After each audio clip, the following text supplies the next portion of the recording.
for at the Durga temple.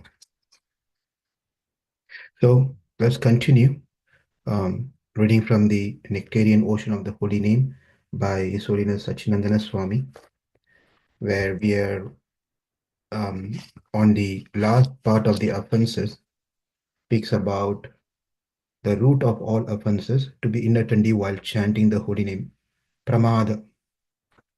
And in this one, the last time we learned is about the audasinya. Audasinya means lack of attraction, and how to give up this offense of lack of attraction is immediately by approaching a Vaishnava who's free from the material influences and chant with him. That's the solution has been given. So today, laziness, jadya. So it's another problem why we are not able to chant attentively. Another reason is laziness.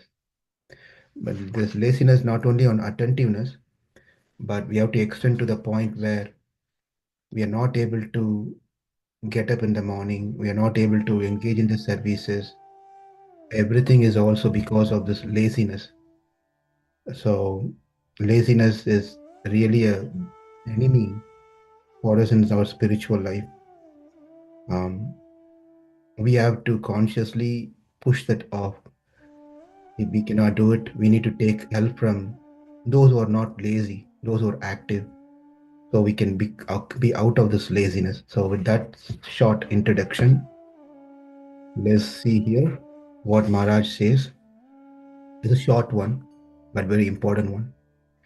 Laziness means to chant with a murky mind or to stop chanting before finishing a round in order to attend to a so-called important activity.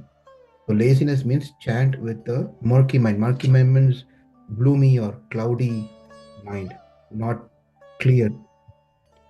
Or to stop chanting before finishing a round in order to attend to a so-called important activity. Maharaj is using, interestingly, a word called so-called important activities because in life there is nothing important than chanting the name of Krishna and Rama. If someone is thinking that I have more important things to do than chanting, I was just remembering this is many years back. There was in a temple, the temple president was sitting and chanting his rounds. At that time, one of the devotee comes and tells that some guest has come. Would you please take care of them? Someone has come. They want to see you. Or someone wants to see you. So the temple president says, "Go and tell them I'm busy. I'll come after some time. Let them wait." And that devotee who came was thinking, what is he busy? He's not doing any services. He was just sitting and chanting. And how can I go and lie that he is busy?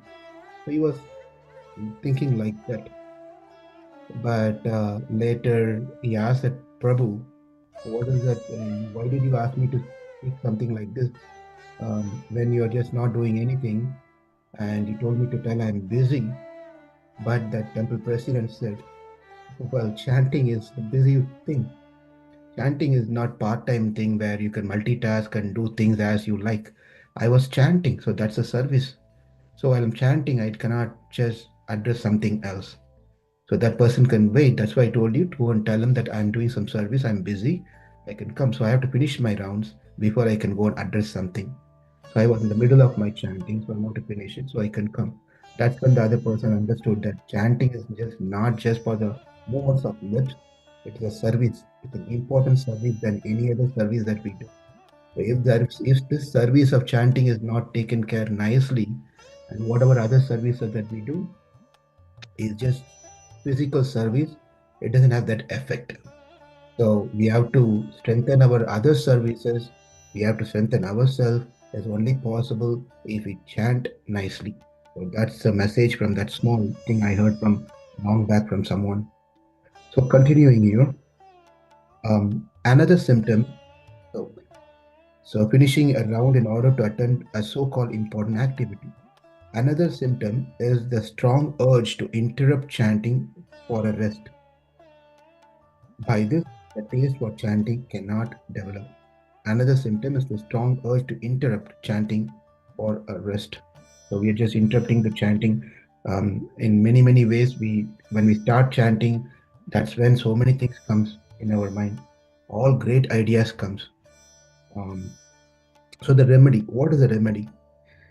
The remedy is the association Vaishnava with Vaishnava who do not waste their time with useless talk or other material activities, but who constantly chant and remember the holy name. Since they are solely immersed in the nectarian ocean of the holy name, they have no other desires. One should follow in the footsteps of such rare devotees until finally the desire arises to chant as they are chanting. This enthusiasm combined with the mercy of the devotee helps to overcome the lazy mind. So anyone is having this problem, being lazy, solution has been given here. You don't just have to follow that one. I'll read it again. The remedy is the association with Vaishnavas who do not waste their time with useless talk. So this is an important thing. You have to associate with Vaishnavas where the talk is beneficial. It doesn't have any useless talk. It's waste of time. Among devotees also sometimes we have to be careful whom we associate with. Majority of the time, if you associate with a devotee who just talks about minus Krishna and other thing, then we just have to say Hari Bol and Hare Krishna relationship. Otherwise, not going to benefit us. So we have to be careful on that. And also with devotees who are very much attracted on the material achievements, that is also a problem because um, devotees are nice, but then some devotees may be very much interested on material progress. They want to invest the money here, build that one or do that one, or start a business and all those different things. So we got to be careful whom we associate with. Otherwise, our mind will also tell, um, many things, ideas. Why don't we also start doing these things? Right? We should be happy with what we have. Yeah, the other material activities, but who constantly chant and remember the holy name. Since they are solely immersed in the nectarian ocean of the holy name, they have no other desires. One should follow in the footsteps of such rare devotees. That's where this word is catchy, because the requirement that's been told here is not common. We all know that one. It's a rare devotee. So find that rare devotees until finally the desire arises to chant as they are chanting. This enthusiasm combined with the mercy of devotees help to overcome the lazy mind. So also one more point to add is because we are not able to find that rare devotee, therefore I'll continue to be lazy is not the message here. Whichever little bit, whoever we have, the association we have, along with that devotees, whether they are rare devotees or Uttamadhikari or Madhyamadi, whatever the stage they are in, at least we have the association of the devotees. In the association of the devotees, we chant until we find the rare devotees who can sit and chant with such devotees also. So until finally, yeah, helps overcome the lazy mind. Last paragraph. In other words, one should associate with devotees who do not waste their time with prajalpa, material talk. Always be aware of the prajalpa launch, the temple where the inattentive chanters gather. 524. We will stop here and see if there is any discussions or realizations or questions on this. So we have completed out of three on the root cause of offenses, then lack of attraction, audacinia, and jadhya, laziness. And tomorrow we will see the last one, vikshepa, distraction. Quite a lengthy one. We can see that tomorrow. Hare Krishna.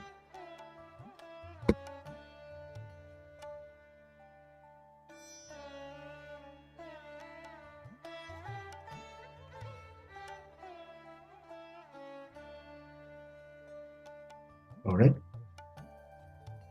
Anyone has anything to speak? Say? Hare Krishna Prabhu. as we are discussing about this laziness,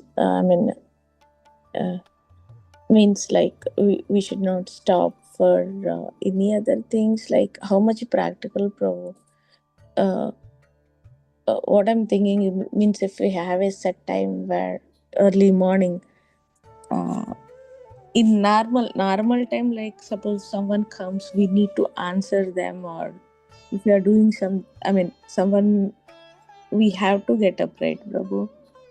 Just please understand, it's an importance of chanting has been told. That's why I gave that example. If you have to, you're in a family and the situation is where your child is coming, or first of all, if the child can understand my mother is chanting, I should not disturb. That's fantastic.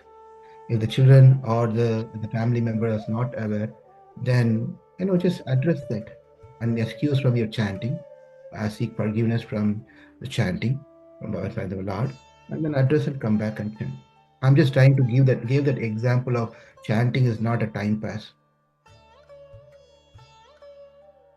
And especially that's why when you're chanting in the early morning, you won't get any distraction and disturbances. As the day progresses, definitely these questions will come in our mind. How am I going to answer that person? If someone comes and knock the door, my husband comes, my children come, how can I say not to disturb? So this all will come as right after now, 5:30 program starts. A lot of distractions start. So therefore, better we chant early in the morning, as much as possible, as many rounds as possible. Okay?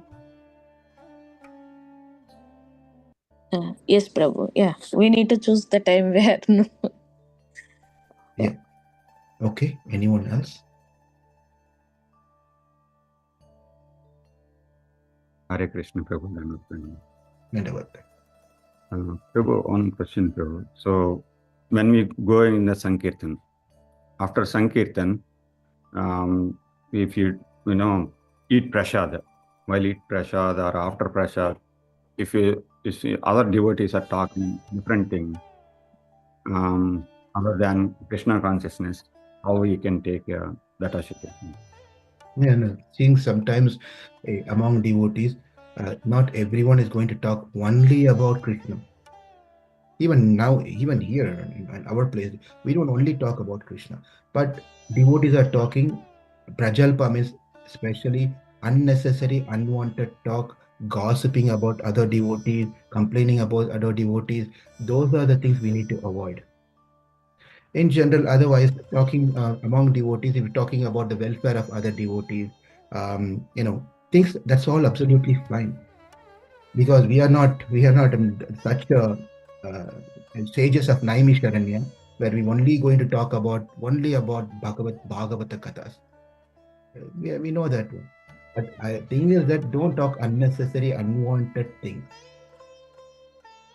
That's the point here. Thank you, Prabhu. Hare Yeah.